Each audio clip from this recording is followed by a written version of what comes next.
Here's how I made this video, link in the description if you haven't seen it yet. I can't stress enough how much this notebook helped me make this video. A lot of people use the Pages or Notes app on their phones to write the scripts for their videos, but the reason I used a notebook instead was because I can't really check the script on the Notes app when I'm using the Stop Motion Studio app on my phone already to try to make the video. So it was really useful because you just glance at it while you're animating, so it's a nice reference to your original vision. Something else that helped me a lot was storyboarding. I myself have a lot of trouble visualizing a script straight to the set, just like imagining what you want. I'm not really good at that, which is why storyboarding helped me so much. Basically, you draw these really rough sketches that plan out your camera angle and scene layout before you start building your set. For example, this was the first shot I storyboarded, and as you can see, it helped me build the layout for this scene right here. Don't feel bad if you don't stick to your storyboard. There are some shots I cut altogether because of complications or a change in vision. Like here, I originally had a scene where the serious cop slides over the hood of the police car.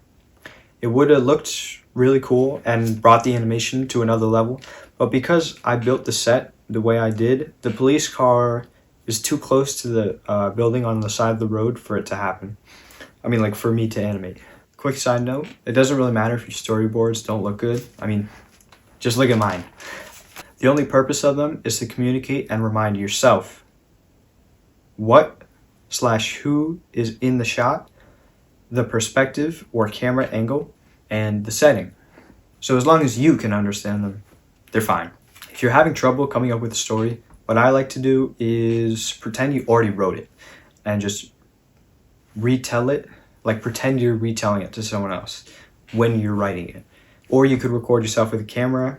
That way you could remember every little like side thought and tangent that you have when you're brainstorming. It's a lot easier to do both of these when you have some key events in the story you already know you want. Like for example, from this stop motion, the things I knew I wanted was an explosion, I guess.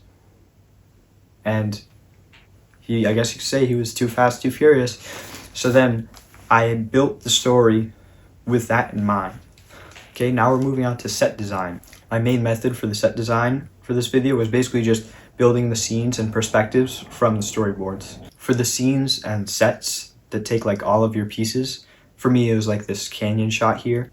Animate all your scenes that take place in this set so you don't have to go back and try to rebuild it. You don't have to film everything in order.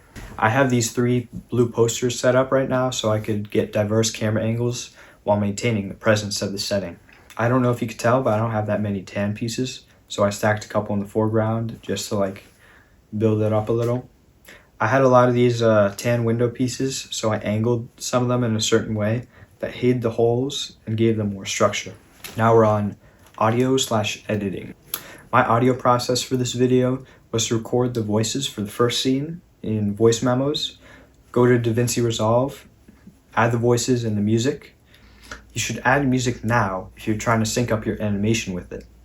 Then I exported the project, brought it into Stop Motion Studio back on my phone, and animated over it.